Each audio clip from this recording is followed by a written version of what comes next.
എല്ലാവർക്കും news first മലയാളത്തിന്റെ പുതിയ വീഡിയോയിലേക്ക് സ്വാഗതം. ക്രിക്കറ്റ് ലോകത്തെ ഏറ്റവും പുതിയ വാർത്തകൾ ആദ്യമേ അറിയാൻ ഈ ചാനൽ മറക്കാതെ സബ്സ്ക്രൈബ് ചെയ്യുക. ഇന്ത്യയും ഓസ്ട്രേലിയയും തമ്മിൽ പെർത്തിൽ നടന്ന ആദ്യ ഏകദിന മത്സരം ഓരോ ക്രിക്കറ്റ് ആരാധകന്റെയും ഹൃദയമിടിപ്പ് കൂട്ടിയ ആവേശകരമായ പോരാട്ടമായിരുന്നു.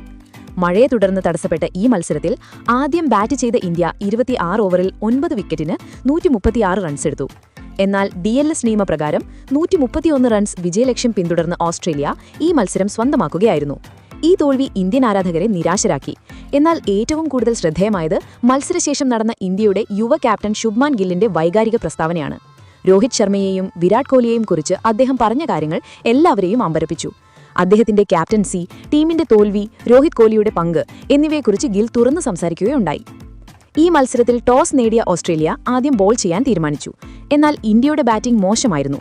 പവർ പ്ലേയിൽ തന്നെ രോഹിത് ശർമ്മ, വിരാട് കോഹ്ലി, ക്യാപ്റ്റൻ ശുഭ്മാൻ ഗിൽ എന്നിവരുടെ വിക്കറ്റുകൾ ഇന്ത്യയ്ക്ക് നഷ്ടമായി. 223 ദിവസങ്ങൾക്ക് ശേഷമാണ് രോഹിത്തും കോഹ്ലിയും ഇന്ത്യയ്ക്ക് വേണ്ടി കളിക്കാനിറങ്ങിയത്. എന്നാൽ ഇരുവർക്കും തിളങ്ങാനായില്ല. ഓപ്പണർമാരായി ഇറങ്ങിയ രോഹിത് ശർമ്മയ്ക്കും ശുഭ്മാൻ ഗില്ലിനും ആദ്യ പ്രഹരങ്ങളിൽ നിന്ന് ടീമിനെ രക്ഷിക്കാനുള്ള ഉത്തരവാദിത്തമുണ്ടായിരുന്നു. ഓസ്ട്രേലിയയ്ക്ക് വേണ്ടി മിച്ചൽ സ്റ്റാർക്കാണ് ബോളിംഗ് ആരംഭിച്ചത്. പെർത്തിലെ കാറ്റിൽ സ്വിംഗ് ഉണ്ടായിരുന്ന പിച്ചിൽ ബൗൺസും ഉണ്ടായിരുന്നു. 2ാം ഓവറിൽ ശുഭ്മാൻ ഗിൽ ബൗണ്ടറി നേടി അക്കൗണ്ട് തുറന്നു. എന്നാൽ 4ാം ഓവറിൽ ഇന്ത്യയ്ക്ക് ആദ്യ പ്രഹരം ലഭിച്ചു. ജോഷ് ഹേസൽവുഡിന്റെ ഉയർന്നു വന്ന ഒരു പന്തിൽ ബാറ്റ് വയ്ക്കുകയും എഡ്ജായി പന്ത് സ്ലിപ്പിൽ റെൻഷോയുടെ കയ്യിൽ എത്തുകയും ചെയ്തു. 8 റൺസെടുത്ത രോഹിത് ശർമ്മ പുറത്തായി. അടുത്തതായി വിരാട് കോഹ്ലി ക്രീസിലെത്തി. പക്ഷേ മിച്ചൽ സ്റ്റാർക്ക് അദ്ദേഹത്തിന് ഒരവസരവും നൽകിയില്ല. 7ാം ഓവറിൽ മിച്ചൽ സ്റ്റാർക്കിന്റെ മികച്ചൊരു പന്തിൽ കോഹ്ലി ഡ്രൈവിന് ശ്രമിക്കുകയും ബാറ്റിൽ തട്ടി കനോലിയുടെ കൈകളിൽ എത്തുകയും ചെയ്തു. 8 പന്തിൽ 0 പുറത്തായ കോഹ്ലി ഈ പരമ്പരയിൽ ടീമിന്റെ പ്രകടനത്തിൽ വലിയ നിരാശ നൽകി. പിന്നാലെ ശ്രേയസ് അയ്യരും 11 റൺസെടുത്ത് പുറത്തായി. അക്സറും രാഹുലും ചേർന്ന് ഇന്ത്യൻ ഇന്നിംഗ്സിനെ രക്ഷിക്കാൻ ശ്രമിച്ചു. എന്നാൽ മഴ പലതവണ കളി തടസ്സപ്പെടുത്തി. 4ാം തവണ കളി പുനരാരംഭിച്ചപ്പോൾ ഓവറുകൾ വെട്ടിച്ചുരുക്കി 26 ഓവറാക്കി നിശ്ചയിച്ചു. രാഹുൽ വേഗത്തിൽ സ്കോർ ചെയ്യാൻ ശ്രമിച്ചതോടെ ഇന്ത്യയുടെ സ്കോർ 100 കടന്നു. അവസാന ഓവറുകളിൽ നിതീഷ് റെഡ്ഡി മികച്ച ഷോട്ടുകൾ കളിച്ചതോടെ ടീം ഭേദപ്പെട്ട സ്കോറിലെത്തി. അരങ്ങേറ്റ മത്സരം കളിച്ച നിതീഷ് റെഡ്ഡി 11 പന്തിൽ 19 റൺസെടുത്ത് പുറത്താകാതെ നിന്നു.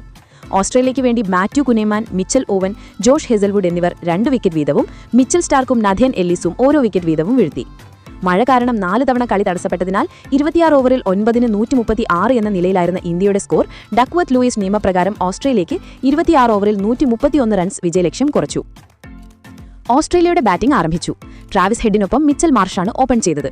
ഹെഡ് വെറും 8 റൺസെടുത്ത് അർഷ്ദീപ് സിംഗിന് വിക്കറ്റ് നൽകി മടങ്ങി. പിന്നീട് അക്സർ പട്ടേൽ മാത്യു ഷോട്ടിനെ പുറത്താക്കി ഓസ്ട്രേലിയയ്ക്ക് 2ാമത്തെ പ്രഹരം നൽകി. എന്നാൽ മറ്റു ബാറ്റ്സ്മാൻമാർ ലക്ഷ്യം എളുപ്പത്തിൽ മറികടന്നു. ഈ തോൽവി ഇന്ത്യൻ ആരാധകരെ നിരാശരാക്കി. ക്യാപ്റ്റൻ ശുഭ്മാൻ ഗില്ലിന് നേരെ ഒരു പറ്റം ചോദ്യങ്ങളും ഉയർന്നു. എന്നാൽ ഗില്ലിന്റെ മത്സരശേഷമുള്ള പ്രസ്താവന കേട്ട് എല്ലാവരും ഞെട്ടി. മത്സരശേഷം നടന്ന പത്രസമ്മേളനത്തിൽ ശുഭ്മാൻ ഗിൽ വികാരാധീനനായി. അദ്ദേഹത്തിന്റെ കണ്ണുകൾ നിറഞ്ഞിരുന്നു. സ്വന്തം ക്യാപ്റ്റൻസി, ടീമിന്റെ തോൽവി, രോഹിത് കോഹ്ലിയുടെ പങ്ക് എന്നിവയെക്കുറിച്ച് ഗിൽ തുറന്ന് സംസാരിക്കുകയുണ്ടായി. അദ്ദേഹത്തിന്റെ വാക്കുകൾ ഇന്ത്യൻ ആരാധകരെ മാത്രമല്ല ലോക ക്രിക്കറ്റിനെയും ഞെട്ടിച്ചു. തന്റെ ആദ്യ ഏകദിന പരമ്പരയിലെ തോൽവി അംഗീകരിച്ചുകൊണ്ട് ശുഭ്മാൻ ഗിൽ പറഞ്ഞത് ഇങ്ങനെയായിരുന്നു: ക്യാപ്റ്റൻ എന്ന നിലയിൽ എന്റെ ആദ്യ ഏകദിന പരമ്പരയാണിത്. ഞാൻ എന്റെ കഴിവിന്റെ പരമാവധി ശ്രമിച്ചു. തോൽക്കുമ്പോൾ എപ്പോഴും വേദനയുണ്ടാകും, പ്രത്യേകിച്ച് രാജ്യത്തിനു വേണ്ടി കളിക്കുമ്പോൾ. പിച്ചിൽ വേഗവും ബൗൺസും ഉണ്ടെന്ന് പവർ പ്ലേയിൽ തന്നെ ഞാൻ കണ്ടു. ഓസ്ട്രേലിയൻ ബോളർമാർ, പ്രത്യേകിച്ച് മിച്ചൽ സ്റ്റാർക്കും ജോഷ് ഹേസൽവുഡും ബൗൾ ചെയ്ത രീതിയിൽ ഞങ്ങൾ ശ്രദ്ധിക്കണമായിരുന്നു. പക്ഷേ ഞങ്ങൾക്ക് വിക്കറ്റുകൾ വേഗത്തിൽ നഷ്ടമായി. എന്റെ ബാറ്റിംഗിലും എനിക്ക് കാര്യമായ സംഭാവന നൽകാൻ കഴിഞ്ഞില്ല. ഇത് പ്രത്യേകിച്ച് എനിക്ക് നിരാശയുണ്ടാക്കുന്നു. എന്നാൽ ഒരു ക്യാപ്റ്റൻ എന്ന നിലയിൽ എന്റെ ടീമിനെക്കുറിച്ച് എനിക്ക് അഭിമാനമുണ്ട്. കാരണം അവർ അവസാന പന്ത് വരെ പോരാടി. ഗില്ലിന്റെ ഈ വാക്കുകൾ അദ്ദേഹത്തിന്റെ പക്വതയുള്ള നേതൃത്വത്തെയാണ് സൂചിപ്പിക്കുന്നത്. തോൽവിയുടെ ഉത്തരവാദിത്തം അദ്ദേഹം ഏറ്റെടുത്തു. അതോടൊപ്പം ടീമിന് ധൈര്യവും നൽകി. അദ്ദേഹത്തിന്റെ കണ്ണിൽ കണ്ട കണ്ണീരിന്റെ തിളക്കം രാജ്യത്തോടുള്ള അദ്ദേഹത്തിന്റെ സ്നേഹവും കളിയോടുള്ള അഭിഭാഷവുമാണ് വ്യക്തമാക്കിയത്. തുടർന്ന് രോഹിത് ശർമ്മയെയും വിരാട് കോഹ്ലിയെയും കുറിച്ച് ഗിൽ സംസാരിച്ചു. രോഹിത് ഭായിയെയും വിരാട് ഭായിയെയും പോലെയുള്ള ഇതിഹാസങ്ങൾക്കൊപ്പം ഡ്രസ്സിംഗ് റൂമിൽ ഇന്നുണ്ടാവാൻ കഴിഞ്ഞത് സ്വപ്നതുല്യമാണ്. പക്ഷേ ഇന്നത്തെ ദിവസം ഞങ്ങൾ 3 പേർക്കും നല്ലതായിരുന്നില്ല. ഞാൻ അവരിൽ നിന്നും ഒരുപാട് കാര്യങ്ങൾ പഠിച്ചിട്ടുണ്ട്. അവരുടെ സാന്നിധ്യം എനിക്ക് ഗ്രൗണ്ടിൽ ആത്മവിശ്വാസം നൽകുന്നു. എന്നാൽ ഇനി പുതിയ തലമുറയ്ക്ക് അവസരം നൽകേണ്ട കാലമായെന്നും ഞാൻ പറയാൻ ആഗ്രഹിക്കുന്നു. രോഹിത് ശർമ്മയും വിരാട് കോഹ്ലിയും ഇന്ത്യൻ ക്രിക്കറ്റിന് വേണ്ടി ഒരുപാട് സംഭാവനകൾ നൽകിയിട്ടുണ്ട്. എന്നാൽ അവരുടെ പാരമ്പര്യം മുന്നോട്ട് കൊണ്ടുപോകാൻ യുവതാരങ്ങൾക്കാണ് ഇനി അവസരം നൽകേണ്ടത്. അവർ കളിക്കരുതെന്ന് ഞാൻ പറയുന്നില്ല, പക്ഷേ ഭാവിയിൽ ഇതേപോലെ ശക്തമായ ഒരു ടീമിനെ നാം ഒരുക്കേണ്ടതുണ്ട്. ഗില്ലിന്റെ ഈ വാക്കുകൾ കേട്ട് പത്രസമ്മേളനത്തിൽ നിശബ്ദത തളം കെട്ടി. പുതിയ തലമുറയ്ക്ക് അവസരം നൽകണമെന്ന ഗില്ലിന്റെ പ്രസ്താവന പലർക്കും ഞെട്ടലുണ്ടാക്കി. ഇത് രോഹിത്തിനും കോഹ്ലിക്കും നൽകിയൊരു അപരോക്ഷം സന്ദേശമായി ചിലർ ആരാധകർ കണ്ടപ്പോൾ മറ്റു ചിലർ ഇത് ഗില്ലിന്റെ പക്വതയായും ഭാവിചിന്തയായും വിലയിരുത്തി. തുടർന്ന് പെർത്തിലെ പിച്ചിനെക്കുറിച്ചും മഴയെക്കുറിച്ചും ഗിൽ സംസാരിച്ചു. പെർത്ത് എപ്പോഴും പേസ് ബോളർമാർക്ക് സ്വർഗമാണ്. മഴയും ഞങ്ങളുടെ കളി തകർത്തു. കളി തടസ്സപ്പെടുമ്പോൾ ബാറ്റ്സ്മാൻമാരുടെ താളം തെറ്റും. ഞങ്ങൾ ശ്രദ്ധിക്കാൻ ശ്രമിച്ചെങ്കിലും അവരുടെ ബോളിംഗ് വളരെ കൃത്യമായിരുന്നു. എന്നിരുന്നാലും അക്സറും രാഹുലും ഇന്നിംഗ്സ് കൈകാര്യം ചെയ്ത രീതിയും നിതീഷ് അവസാനം കളിച്ചതും ഞങ്ങൾക്ക് പോരാടാൻ ധൈര്യം നൽകി. ലക്ഷ്യം വെട്ടിക്കുറച്ചതിലുള്ള തന്റെ അതൃപ്തിയും ഗിൽ അറിയിച്ചു. ഞങ്ങൾക്ക് ലഭിച്ച ലക്ഷ്യം വെട്ടിക്കുറച്ചത് ഈ മത്സരത്തിലെ ഒരു വലിയ തെറ്റായാണ് ഞാൻ കരുതുന്നത്. 135 നിന്നും 131 കുറച്ചു. യഥാർത്ഥത്തിൽ ഇത് 150 ആക്കേണ്ടതായിരുന്നു, ഗിൽ പറഞ്ഞു. ശുഭ്മാൻ ഗില്ലിന്റെ ഈ പ്രസ്താവന പല അർത്ഥത്തിലും പ്രധാനപ്പെട്ടതാണ്. ആദ്യ ഏകദിന ക്യാപ്റ്റൻ എന്ന നിലയിൽ അദ്ദേഹം തന്റെ ഉത്തരവാദിത്തം ഏറ്റെടുക്കുക മാത്രമല്ല, ഭാവി ഇന്ത്യൻ ടീമിന് ഒരു പുതിയ ദിശ നൽകാനും ശ്രമിച്ചു. രോഹിത്തിനോടും കോഹ്ലിയോടുമുള്ള അദ്ദേഹത്തിന്റെ പ്രസ്താവന ചിലർക്ക് വിവാദപരമായി തോന്നാമെങ്കിലും ഇത് അദ്ദേഹത്തിന്റെ പക്വതയാണ് സൂചിപ്പിക്കുന്നത്.